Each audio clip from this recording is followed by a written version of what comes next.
성경 말씀 보겠습니다. 성경 말씀은 요한복음 8장 2절로 12절 말씀입니다.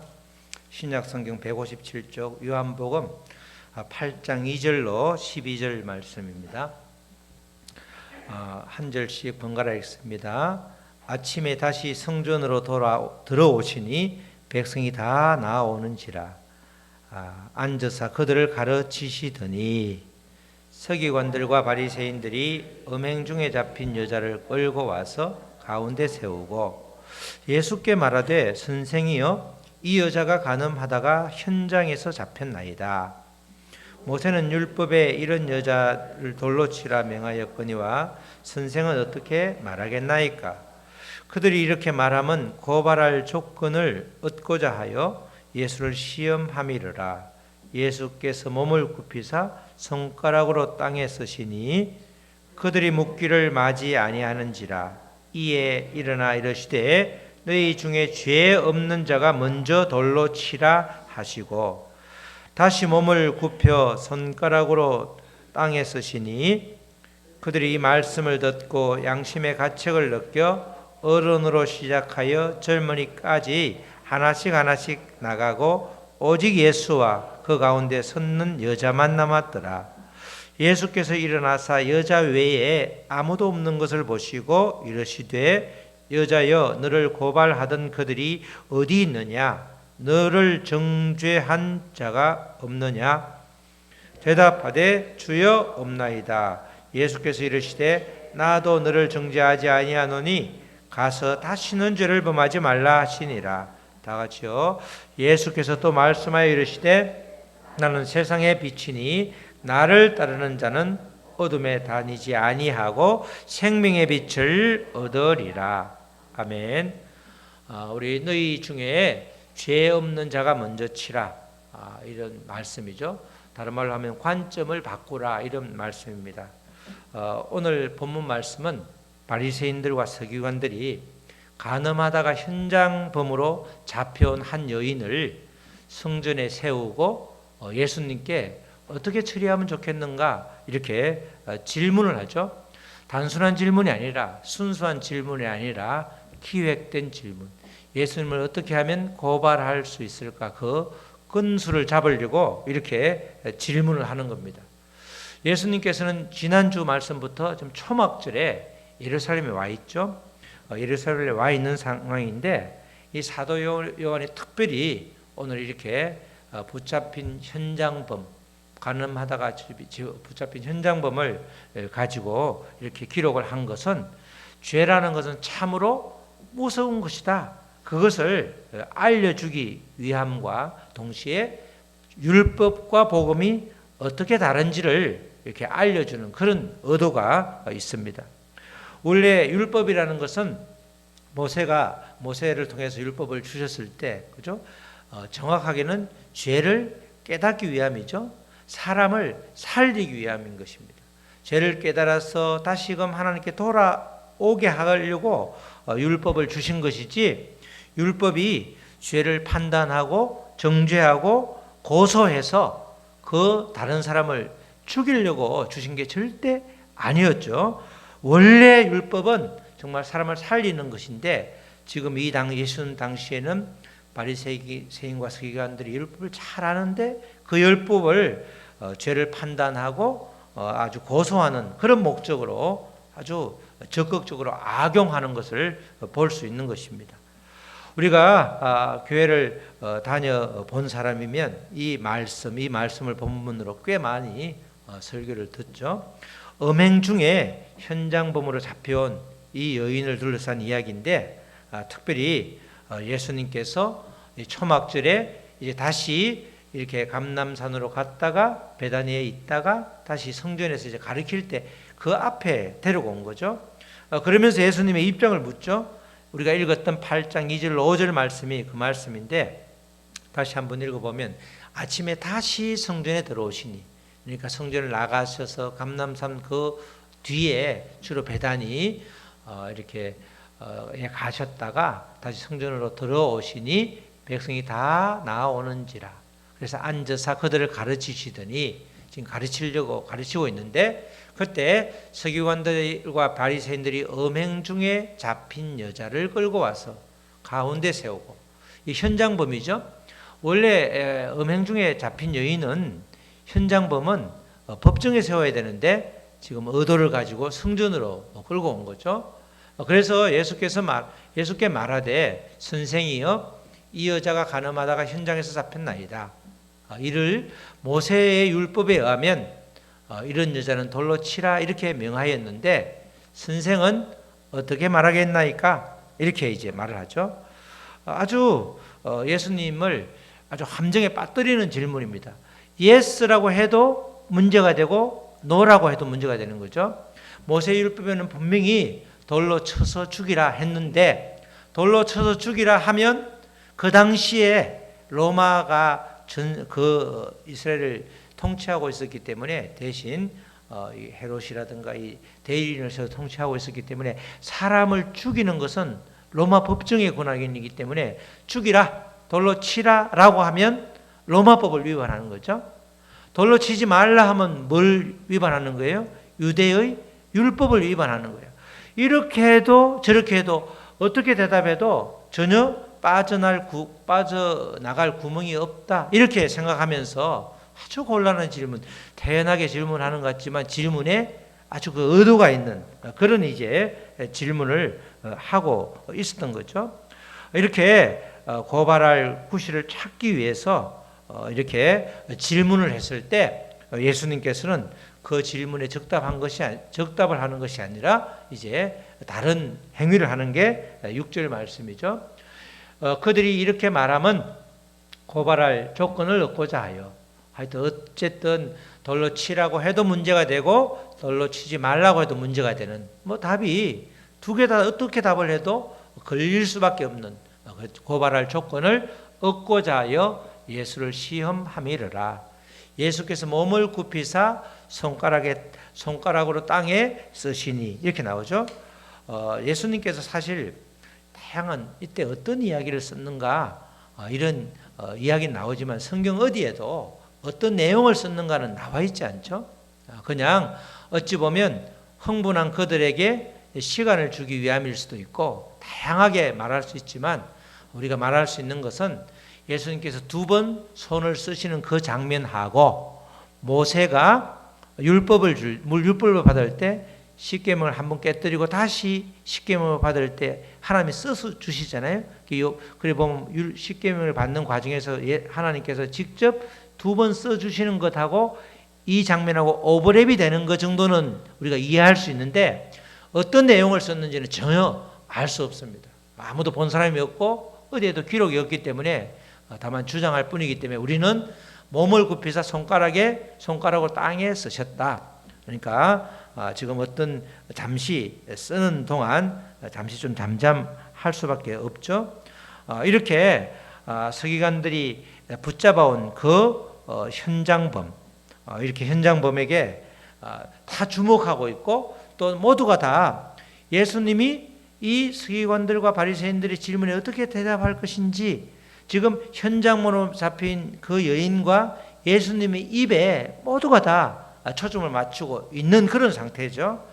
잠시 이렇게 주의를 환기한 예수님께서 이렇게 다시 이제 요한복음 8장 7절에 말씀하죠. 예수님께서 특별한 말이 없으니까 계속해서 묻는 겁니다.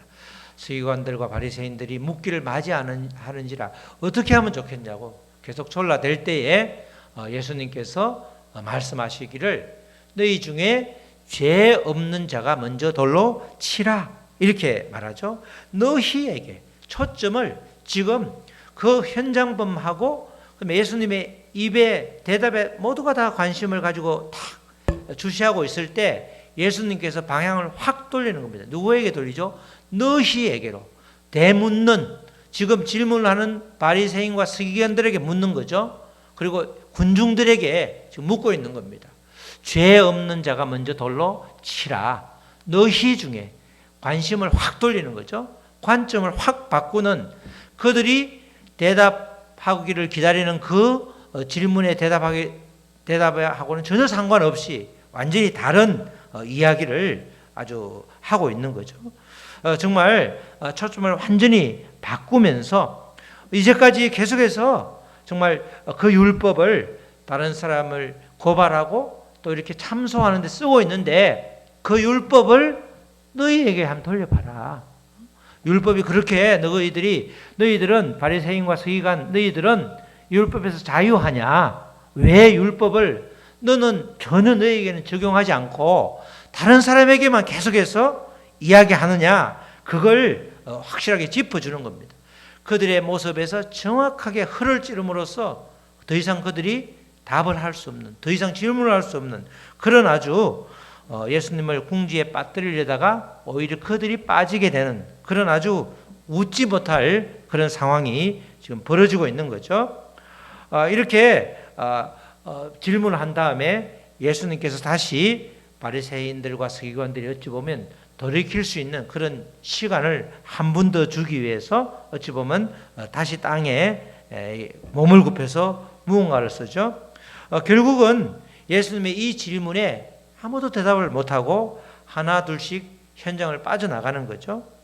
정말 예수님께서 영권이기 때문에 그렇지 않으면 기도하고 하나님의 아들로서의 그런 강력한 그런 말의 능력이 없으면, 말씀의 능력이 없으면 분명히 대묻고 대들었을 텐데 그 서기관들과 그 바리새인들 율법을 정말 잘하는 그들조차도 아무 말 하지 않고 하나 둘씩 현장범을 떠나간 거죠.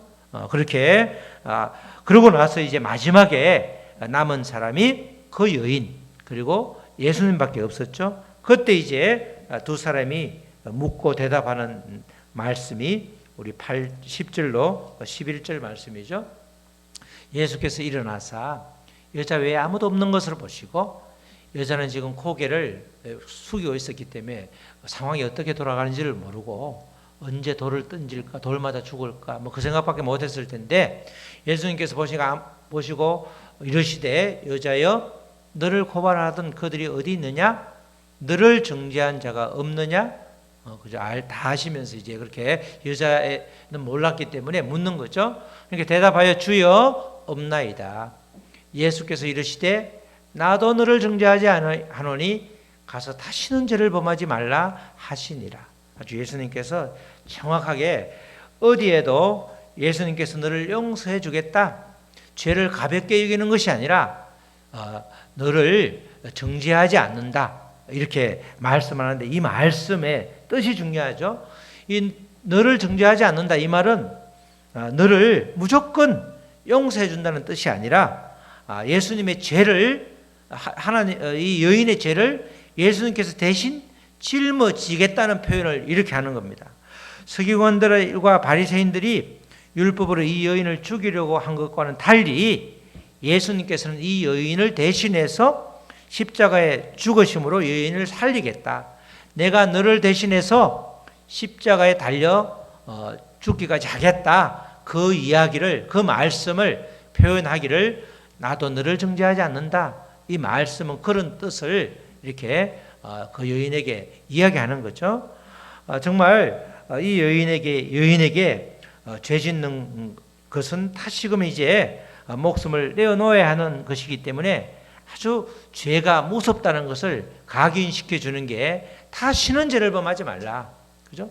다시 범하면 또 용서해주고 또 용서해주고 이런 게 아니고 다시는 죄를 범하지 말라. 이 말은 이 죄 짓는 것은 목숨을 내어놓아야 되는 거다. 지금 그들이 성전에서 끌고 와서 예수님 앞에 놓으면서 그렇게 질문하지 않았다면 모세의 율법대로라고 그러면 성전 바깥으로 끌어내서 돌로 쳐 죽여야 되는데 죽일 고비를 정말 죽을 수밖에 없는 그 상황을 한번 모면하지 않았냐, 넘어가지 않았느냐. 그러니까 이제는 다시는 죄를 아주 무섭게 생각하면서 아주 이제는 짓지 말아라. 그 이야기를 정확하게 해주는 겁니다. 그러면서 그냥 단순히 야, 죄 짓지 마. 죄 무서운 것이야. 말씀하시는 것이 아니라 예수님께서 이어지는 12절 말씀에 죄를 멀리할 수 있는 방법을 알려주죠. 죄를 멀리할 수 있는 방법은 빛 대신 예수님을 따름으로써 생명을 회복하는 것이다. 이렇게 말씀하는 겁니다.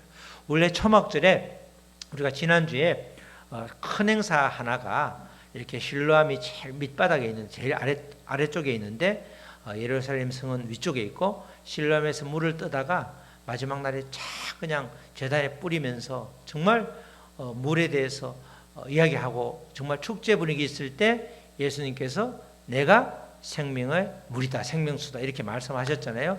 또 하나 의식이 있었는데 그 여인의 뜰이라고 하는 성소 바로 앞에 있는 여인의 뜰에 4개의 큰 기둥을 세워서 그 위에다가 등대를 세워서 그 위에 4개의 금촛대에 등불을 밝히는 그런 이제 의식이 또 하나 있었습니다. 그렇게 4개의 어찌 보면 인공 등불이 사라져갈 때 불이 계속해서 타진 않죠. 사라져갈 때 극적인 순간에 예수님께서 내가 세상의 빛이다 이렇게 선포하는 장면이 또 하나의 장면이 되는 거죠.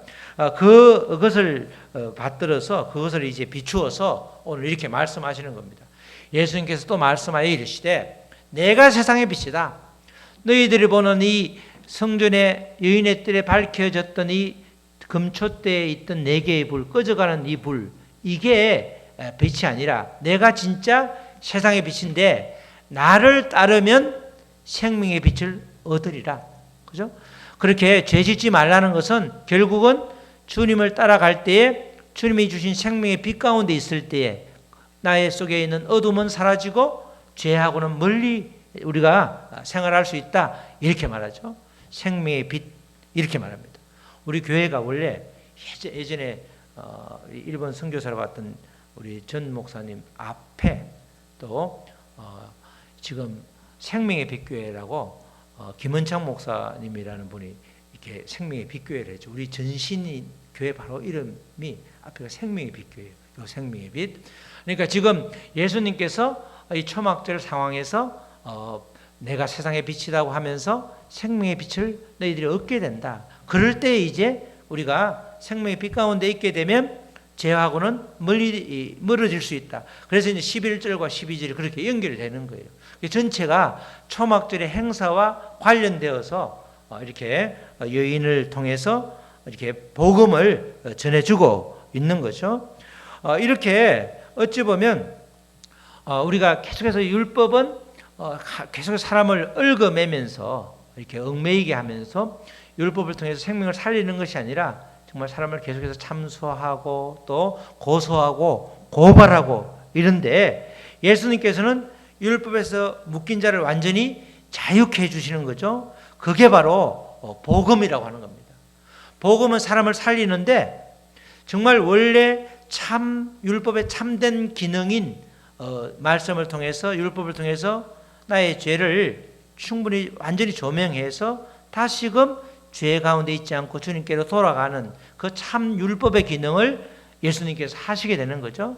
복음은 결국은 사람을 살리게 되는데 그 내용이 우리 요한복음 8장 31절로 이제 32절이죠. 그러므로 예수께서 자기가 믿은 유대인들에게 이르시되 너희가 내 말에 거하면 참으로 내 제자가 되고 내 말에 거하면 주님의 말씀으로 완전히 바뀌게 되는 말씀 안에 있으면 정말 제자가 되고 또 진리를 알지니 진리가 너희를 자유롭게 하리라. 우리가 말씀에 붙잡히면 결국 말씀 안에서 자유로워지는 거죠. 율법은 우리가 또 세상적인 법은 굉장히 우리를 이렇게 얽어매는데 진리는 그렇지 않다는 겁니다. 우리가 예수를 믿으면 가려야 될 것도 많고 하지 말아야 될 것도 많고 이렇게 말하는데 실제 정말 주님을 믿으면 주님이 믿어지면 복음이 실제가 되면 자유로워지는 거죠. 얼마나 우리의 심령이 자유로운지 알 수가 없는 것입니다. 이 예수님은 복음으로 율법의 참된 기능인 자기 자신의 죄를 깨닫게 해주고 나아가서 주님의 말씀 안에 거함에 참 자유함을 주신다. 그 복음을 우리가 누릴 때 실제적인 내용이 우리 방금 읽은 31절, 32절 말씀이죠. 그런데 여기서 중요한 것은 이렇게 여러 가지 우리가 맥주절 그런 행사 이야기도 하고 또 여러 가지 이 붙잡힌 여인에 대한 이야기를 하고 있지만 실제 가장 중요한 것은 우리가 그죠? 우리들 각자가 현장범에서 잡힌 여인이 다른 사람이 아니라 나 자신이라는 거죠. 우리 모두가 음행한 이 여인에게 돌을 던지기를 원하고 있는 서기관들과 바리새인들의 위치에 있는 것이 아니라 우리 모두가 음행 중에 잡혀온 그 현장범인 거죠. 그러니까 돌에 맞아 죽을 수밖에 없는 우리를 구해 주신 주님이 너무너무 고마워서 감격하게 되는 거고, 또 정말 우리가 늘 생각할 때 나를 정죄하고 판단하는 그 바리새인과 서기관들이 아니기 때문에 전부 다 우리가 은혜로 다 내가 문제의 중심이라는 것을 고백할 수 있는 거죠. 우리가 모든 문제는 우리가 성경 말씀을 통해서 정말 보지만 우리가 창세기의 유다가 다말의 그 어려움을 보고 다말이 똑같이 돌에 쳐 죽임을 당할 수 있는 그런 상황에서 너 말이 옳다고 하잖아요. 근데 이게 정말 창세기에서 아주 분수령이 되는 유다 지파를 쓰는 결정적인 그런 아주 말씀인데, 우리가 다 모든 문제는 다 내가 옳아서 옳다고 생각하기 때문에 문제가 발생하는 거지, 너가 옳다고 생각하고 또 그렇게 말하면 문제될 게 사실 하나도 없는 겁니다. 다 모든 문제는 그 중심에 관점이 바뀌지 않은 나 때문에, 내가 음행에 붙잡힌 현장범의 자리에 있어야 되는데 고발하고 참소하는 바리새인과 서기관들의 위치에 있기 때문에, 고발자의 위치에 있기 때문에 문제가 해결될 수가 없는 거죠. 우리가 관점을 바꿔, 이 제목이 너희 중에 죄 없는 자가 먼저 치란 말은 관점을 바꾸라는 말이에요. 관점이 바꾸라는 거예요. 모든 것이 다 문제의 출발점이 나로부터 출발된다. 그래서 정말 죽을 수밖에 없는 나를 죽을 수밖에 한 여인, 현행범으로 붙잡힌 가늠한 여인이었는데 나를 예수님께서 구해주셨다. 그것이 내 삶과 연결돼서 실제가 될 때 우리는 비로소 정말 주님의 참 제자가 되는 것이죠. 정말 유다가 고백했던 것처럼 너가 옳다, 너 말이 옳다, 이렇게 고백할 때 우리의 삶이 근본적으로 바뀌게 되고 우리가 복음으로 사는 사람, 그죠? 주님을 바라보는 사람이 되는 것입니다. 우리 사랑하는 성도 여러분, 우리 주님께서는 우리들 각자에게 아주 우리에게 강하게 도전해 주죠. 너희 중에 죄 없는 자가 먼저 돌로 치라. 이 주님의 말씀을 통해서 이제는 내가 고발자, 참소자, 너 때문이라가 아니라 이제는 완전히 관점을 바꾸어서 주님이 우리 나를 통해서 주님이 대신 죽으심으로 정말 내가 그렇게 잡혀온 현장범이다. 그걸 철저하게 깨달을 때 우리의 모든 문제는 해결되는 거죠. 모든 출발점이 바로 나다는 것만 인정할 때, 이게 내가 내 자신을 잘 모르니까 항상 문제가 되는 거죠. 우리가 대부분 다툼 보면 하나같이 그렇습니다. 다 법정에서도 마찬가지고 다 내가 옳기 때문에 법으로까지 들어가고, 그죠? 내가 옳기 때문에 이렇게 매일같이 부딪히지, 그렇지 않다면 그게 수긍이 되고 고백이 되면 문제가 풀리게 되는 거죠. 병도 치매 들은 사람들 치고 당신이 치매라고 그러면 굉장히 화를 내잖아요. 점수는 딱 보면 치매 점수 30점 만점에 20점 밑으로 가면 치매가 맞는데 5점, 6점 돼도 치매 아니라고 우기잖아요. 그런 치매 행태가 다 나타남에도 불구하고 자기를 인정하지 못하는 거죠. 우리가 내가 아픈 부분도 인정하면서 이렇게 공개하면 그때부터 치료가 되는데, 특히 우리가 육신의 병 말고 마음의 병도 고백하면, 우리가 내가 힘들고 부끄럽고 어려운 일은 잘 고백 안 하잖아. 혼자 꿍꿍하면서 이 고백을 했을 때 저분이 어떻게 생각하지? 남의 시선이 두려워서 고백을 못하게 되는데, 사람 앞에서는 그렇게 고백하면 두렵고 여러 가지 후환이 있을 줄 모르지만 주님 앞에는 얼마든지 고백할 수 있잖아요. 완전히 고백할 때 그 고백된 부분이 깨끗하게 말씀으로 채워질 때 비록 상처의 흔적은 있을지만 이 생체기로서는 사라지게 되니까 더 이상 고통이 없게 되는 거죠. 바로 모든 문제의 출발점이 바로 나다. 이 아주 단순한 사실만 붙잡아도, 말씀 가운데 붙잡아도 우리의 문제는 해결되기 시작하는 것입니다. 나의 죄를 철저하게 깨달을 때 주님께서 베푸신 그 긍휼이 엄청난 것임을 알게 되는 거죠. 죄도 조금 짓고 징역 2년 지었는데 보석해주고 풀어주는 것보다 무기수 이랬는데 풀어주면 그 사람이 훨씬 더 아주 고맙고 감사하게 느낄 거 아니에요? 마찬가지로 우리가 똑같은 상황에서 죄를 철저하게 깨달으면 깨달을수록 우리는 주님의 은혜를 깊이 생각하고 또 감격하게 되는 것입니다. 어두움 가운데 방황하던 우리에게 정말 생명의 빛으로 찾아오신 예수님께서 말씀으로 날마다 인도하여 주시니까 우리가 성도로 이제 바뀌지 않는 것이 지극히 비정상적인 거죠. 바뀌는 것이 당연한 것입니다. 내가 바로 현장에서 붙잡힌 그 음행한 여인이라는 그 사실을 우리가 인정할 때에 정말 주님이 친히 구원을 베풀어 주셨고 복음으로 정말 생명 주심을 감사할 수밖에 없게 되는 것입니다.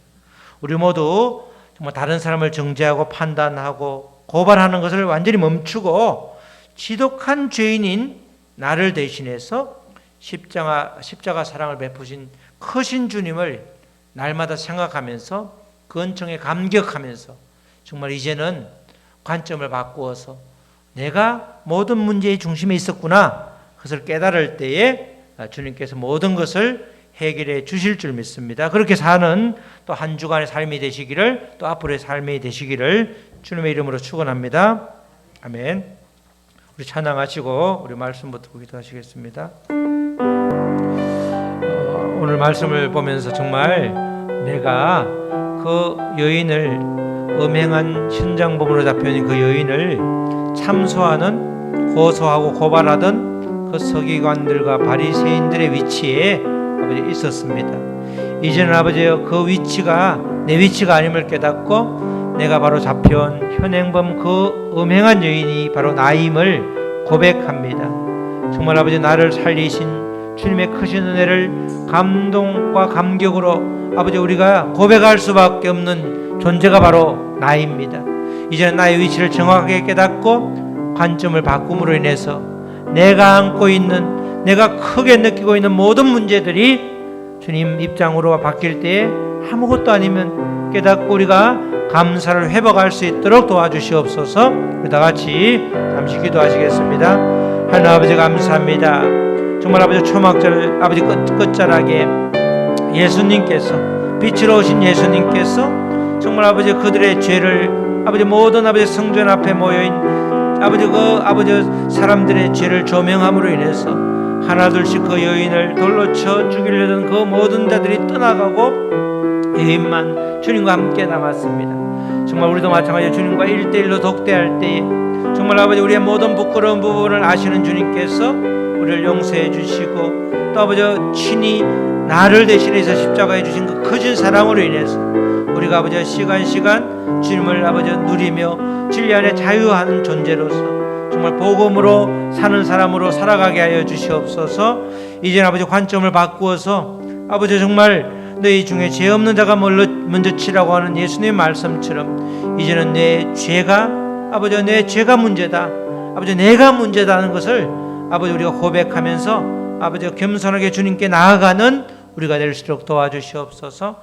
하나님 아버지 감사합니다. 정말 유다의 아버지 그런 귀중하고 용감한 그런 아버지 고백처럼 내 말이 옳도다라고 하는 아버지 그 고백이 우리의 고백이 되게 하셔서 모든 문제의 출발점이 나로 인하여 아버지 일어나고 있다는 것을 겸손하게 받아들이면서 우리가 주님 앞에 나아갈 때 주님께서 모든 것을 아버지 해결해 주심을 아버지 믿습니다. 우리가 이제는 관점을 바꾸어서 정말 아버지 예수님의 마음을 품은 자로서 그렇게 살아갈 수 있도록 주여 도와주시고 정말 아버지 돌로 아버지 맞아 죽을 바로 그 경각의 시점에서 예수님으로 인해서 구원받은 우리가 되었음을 정말 늘 고백하면서 주님의 사랑을 늘 기억하며 실천하는 우리가 될 수 있도록 도와주시옵소서. 감사하며 이 모든 말씀 예수님의 이름으로 기도드렸습니다. 아멘.